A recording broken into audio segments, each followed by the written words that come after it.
Yasin.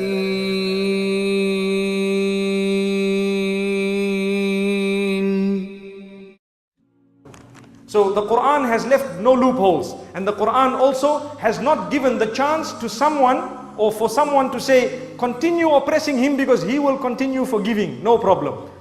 Do you know there is a story where there were three very pious people in the masjid, and there was one youngster.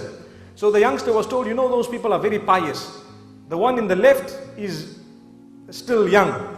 The one in the middle is more pious than him, and the one in the right is extremely pious.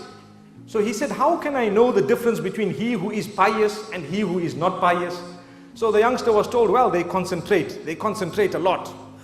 So he said, all right, let me see. He went to the first one, Salaam alaikum. No response. He was involved, this man was involved in his dhikr and recitation of the Quran, no response. So this youngster decided to give him one clap on his face.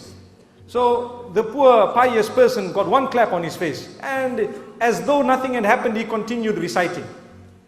Now the man says, yes, truly these people are pious, and the sign of it is that they don't even notice what goes on around them. Let me go and see the one who's more pious than him. So he moved slightly to the right, and he greeted again, no response. He gave this man one solid clap. The man got up and says, is your hand okay, brother? Is your hand okay, brother? So this man was shocked to say, he is not conscious of what happened to him, but he is conscious of the pain that came on my hand. Allahu Akbar. Look at how pious he is. So now this is obviously teaching people how to forgive, isn't it? They didn't even discuss that it was a sin.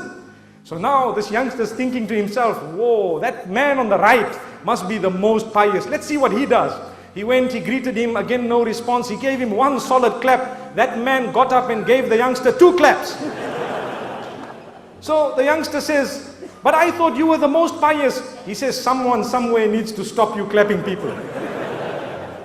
So this is why we need to study in Islam. We need to look at what is the best remedy for that particular situation. Sometimes you can forgive people, but if you continue forgiving them, who's going to stop that oppression? This is why the hadith says that if you do not stop an oppressor from oppressing others, then chaos will overtake the whole community, and then you will make dua to Allah subhanahu wa ta'ala and He won't respond, because you will be collectively guilty of having allowed an oppressor to keep on oppressing or keeping on oppressing the rest of the people. So it's important that we balance it as we have been taught. May Allah subhanahu wa ta'ala grant that to us.